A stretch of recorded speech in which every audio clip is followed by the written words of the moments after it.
programa Mercado e Ação retorna agora recebendo essa figura, Cassiá Carpes, origem no esporte, né, como atleta, como treinador, depois como vereador, secretário municipal, deputado estadual. Isso. Cassiá, bem-vindo. Candidato um abraço ao governo do Fui Estado. candidato a vice-governador, por isso não tenho mandato, porque as pessoas, tem muita gente, Luiz Antônio, que pensa que eu ainda sou deputado. Não, naquele momento terminava o mandato dos estaduais, federais, governadores, presidente da República, e eu concorri a vice da Anameli, perdi uma eleição, portanto perdi o mandato. Então abrisse mão de concorrer. Exato, onde eu tinha, teoricamente, uma eleição, quem sabe, mais tranquila, mas a gente tem que apostar, né? Claro. Então foi uma bela campanha, mas infelizmente a população entendeu que um tipo de projeto poderia ganhar e foi o que aconteceu. Cassiá, seja bem-vindo ao nosso programa. Eu agradeço. Nós vamos fazer um pequeno intervalozinho para o comentário do Santini. Tá bem? Que participa conosco sempre. Santini, bem. Hoje nós vamos falar sobre coerência e bom senso. Quando a gente fala em coerência e bom senso, como poderia ser melhor nossa sociedade se a gente pensasse e agisse coletivamente? Se a gente não fizesse nenhuma proposta indecorosa que você não gostaria de receber essa proposta.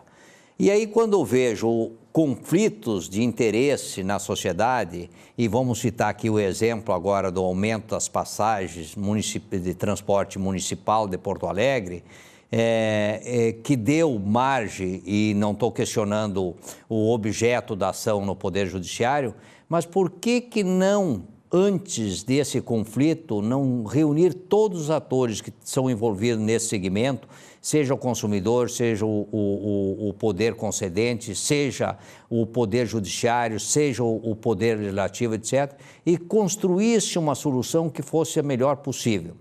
Quando tu vê ônibus novos, por exemplo, sem ar-condicionado em Porto Alegre, eu pergunto, será que um secretário de transporte em Porto Alegre ou o proprietário desse ônibus viaja de ônibus? Porque não pode ter coerência e bom senso de exigir do cobrador ou do motorista que fique 8 ou 6 horas e do consumidor num ônibus com uma temperatura de em torno de 40 graus sem ar-condicionado. Por que não construir uma solução de interesse coletivo? Mesmo que tenha que ter um desembolso um pouquinho maior para o consumidor, desde que tenha um retorno de coerência e bom senso dentro de um conforto e de uma qualidade de vida no transporte urbano. E retornamos agora, Cassiá, e a nossa proposta hoje é falar sobre eleições. Não exatamente quem vai concorrer ou quem vai deixar de concorrer, e sim como eram as eleições sobre a legislação anterior, o qual as últimas eleições... As modificações do pleito anterior para esse pleito. E como é agora. E eu começo te perguntando o seguinte, filiação partidária, como era, o que mudou, como era e como ficou? Bem didaticamente, antes só se falava em domicílio eleitoral, era uma coisa só, cadastro eleitoral só tinha. Agora domicílio eleitoral é, por exemplo, se eu transferir meu título lá para São Borja, minha terra, tem que ser 1 ano antes. Mas filiação partidária são 6 meses. Eu tenho que estar lá há 1 ano, mas me filiar ao partido há 6 meses. Não, eu tenho que também me filiar 1 ano. A filiação é 1 ano. O domicílio eleitoral. Domicílio. Vai para São Borja 1 ano antes e depois se filia durante aqueles 6 meses. É uma regrinha que mudou. Antes era uma coisa só. 1 ano só. Ou seja, certo. Não tinha. Uma outra questão que mudou, a quantidade de candidatos era parelha. Antes é um percentual. Houve uma pequena modificação. Por exemplo, a capital não mudou nada. Tu pode acrescentar 150 vezes, 150% aquilo que tem de vereadores na capital. Um exemplo. Tá? O partido. O partido. Ou a coligação. É a mesma coisa. Tá. Porque quando é coligação ou partido, se torna a mesma coisa. Supondo que tenham 10 vereadores no município, eu posso botar 15. Vezes aqui, exatamente. Eu posso botar 15 a concorrer pelo partido, pela coligação. E lá no interior, aí houve a mudança, a exceção da regra. Cidades com até 10 mil habitantes, ou eleitores, melhor dizendo, pode acrescentar 200%. Ou seja, o município pequeno, que tem menos candidato, ele pode acrescentar mais. Então, é a única modificação, é a exceção da lei. Uma outra coisa que eu percebo aqui no material o limite de gastos também teve uma alteração bem significativa, né? 70% daquilo que foi gasto registrado na eleição de 2012, em todo o estado. Se entrar, por exemplo, Luiz Antônio, no TRE, cada cidade já tem o seu 70% daquilo que foi o máximo de 2012. Por exemplo, um candidato X do partido Y gastou naquela, declarou, gastou é muito, né? É por isso é muito relativo. É muito relativo. Declarou que gastou, por exemplo, 500 mil, esse ano é só 70% dos 500 mil. Tá? O parâmetro é o que mais gastou? Exatamente. É o que mais gastou na eleição anterior. É 70% daquilo. Ou seja, ficou claro, por exemplo, e a gente pega a capital, por exemplo, se a minha cabeça não estiver boa, me ajuda aí, o que mais declarou como gasto foi em torno de 570, 600 mil. Vereador. Vereador. Tá? Portanto, ele pode gastar em torno de 430, 400 e pouco. Ele seja, e qualquer um. Ele e qualquer um. É limite. É limite, é o máximo da campanha. Tá?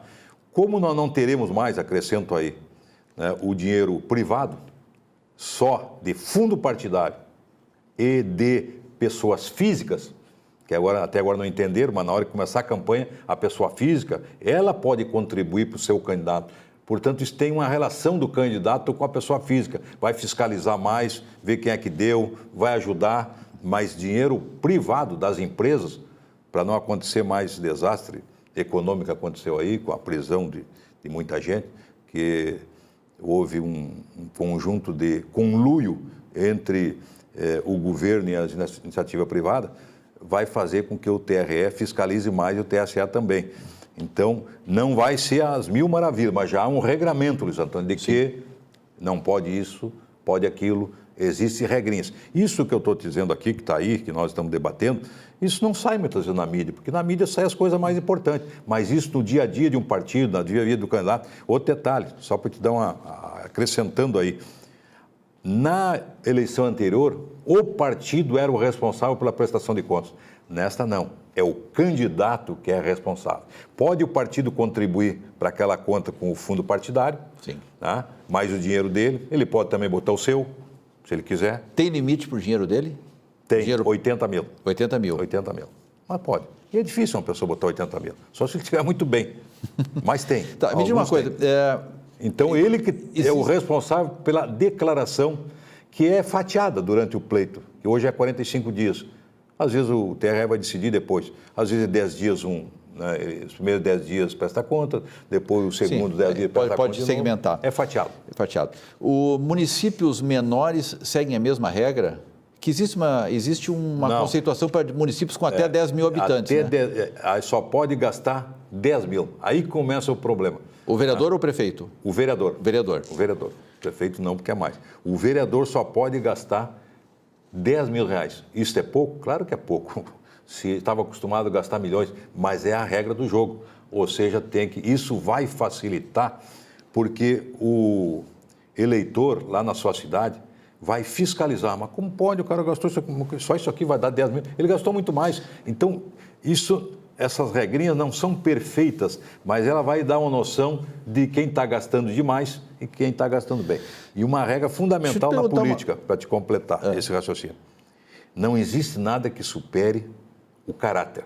Se a pessoa não tiver caráter, ele não é ladrão na política, ele já nasceu ladrão lá. É safado lá, sem vergonha lá. Ele vem para a política com essas prerrogativas e liberação de valores altos, ele aproveita e ele acaba muitas vezes ganhando a eleição de um que é comunitário, que não tem dinheiro, mas tem voto. Hoje está muito na moda, o sinal exterior de riqueza e que já dá processo, Receita Federal, enfim, governo, vai ter cassação, etc. Esse é um prenúncio do que está acontecendo. Numa campanha... não é pecado ser rico, agora não é pecado ser rico, né? Mas não é a questão, não é o objeto da discussão. Exato. O objeto da discussão eu fiz uma declaração gastei 10 mil reais na declaração. Sim. E está todo mundo vendo que eu gastei R$1 milhão. Aí... o tribunal pode investigar. Mas o eleitor é o grande investigador. Ele é o que tem que denunciar, porque houve compra dos votos, ele gastou demais e prejudicou os outros. Isso não quer dizer que ele vá se eleger. Porque ele pode não ter mas voto. o eleitor não pode estar pensando que ali é a galinha dos ovos de ouro dele e ele vai ajudar a manter o esquema, É o que se fala aí. a ilegalidade? Tal parlamentar, tal prefeito é a cara do povo seu. Ou seja, se o povo não fiscalizar, ganha aquele que gastou mais. Mas não sei se ele é o melhor administrador para o futuro. Então, ele vai ser penalizado depois se ele não coibir, se ele não denunciar, se ele não entregar esse que está gastando demais. O tamanho das doações que podem ser feitas, como era e como é, só para a gente poder fazer um paralelo. Isso é sempre, aí não mudou, é sempre relativo ao que tu recebeu, Luiz Antônio, o ano passado. 10% daquilo que tu recebeu o ano passado. Quem tu pode recebeu? declarar. A empresa? Pessoa física. A pessoa física. Não existe mais empresa, só pessoa física. Empresa não doa mais? Não doa mais. Não doa mais. Essa terminou. Então, o que eu declarei no imposto de renda, se eu declarei que eu tive uma renda de 100 mil reais, exato, 10%, eu posso doar 10 mil. Até 10 mil. Exato, tem um limite. Tu pode, portanto, o candidato vai buscar, vai ter que ser uma conscientização. Hoje, o que nós estamos falando aqui, muitos não sabem. E nem querem falar e contribuir. Tu imagina um grande empresário, vamos numa conjecturação, ele contribuía da sua empresa, declarava, tudo ok, dava lá para o seu Luiz Antônio, para o seu Cassiaba, blá, blá, blá, né? Agora a pessoa física, ele pessoa física vai ter que dar, só que ele tem um limite. Aí a família dele vai cobrar, peraí, agora tu vai dar do teu bolso. Isso está tirando de nós, então tem esse outro lado da moeda também. Antes ele dava da empresa, agora vai ter que dar do seu capital, que ele fez durante o ano. Mas tudo fiscalizado, tudo declarado. Mas é preferível sempre a pessoa física dar, porque ela vai fiscalizar mais o seu candidato, do que a empresa dar, que muitas vezes não se fiscaliza. Cassia, nós temos bastante coisa, eu vou andar mais rápido aqui. Placa de propaganda. Placa, faixas, antes era até 4 metros quadrados. Hoje apenas, a partir dessa eleição, meio metro. Meio metro é duas folhas de papel ofício do ladinho da outra? Exatamente. Tu pode botar na frente da casa, desde que é autorizado, órgãos públicos não. Aquele negócio de pintar muro de 2x2 ali? Não, só esse pedaço. Limitou-se. E pode botar de meio metro ao lado um do outro? Fazer vários de meio metro? Não, aí tu tem que somar todos. Essa é a velha malandragem, não pode. Agora, se fizer, por exemplo, o muro está assim, ó. Certo. Aí pode. Ele não pode todo aqui nesse muro aqui. Um para lá, um para cá porque pode. são esquinas diferentes. Ele pode dar um aqui, tudo bem. São locais diferentes. Mas meio metro quadrado. Meio metro quadrado. Meio metro é... onde é que seria isso aqui? É isso aqui assim. Isso. Nós temos 1 minuto ainda para encerrar o nosso tempo. Vamos falar da propaganda eleitoral. Vamos encerrar falando de propaganda eleitoral. Como é que é agora? Bom, agora, bloco, aquele de 20 minutos, 30 minutos, 10 minutos, só prefeitos. Vereadores são inserções, das 5 da manhã à meia-noite. O partido que vai escolher. Vai determinar tu, eu, nós, vós, eles. O vereador pode falar na propaganda? Só nas inserções. E pode entrar a qualquer momento de acordo com o partido. Então, porque ele tem, às vezes, aquele, 40, 50 candidatos. Aquele bloco lá que vem prefeito, vem não, todos os vereadores, só prefeito. E o tempo é menor. Isso. Vai diminuir o tempo, porque diminuiu o tempo também. O período é 45 dias apenas, quando era 2 meses. Então, diminuiu bastante, vai economizar, não pode mais cavaletes na rua. Né? Portanto, é uma campanha mais simples e dá para o contribuinte, para o eleitor fiscalizar melhor. Cassia, obrigado pela tua presença. Um abraço. O tempo Parabéns voa. pelo programa. Obrigado. Agradecemos a sua audiência.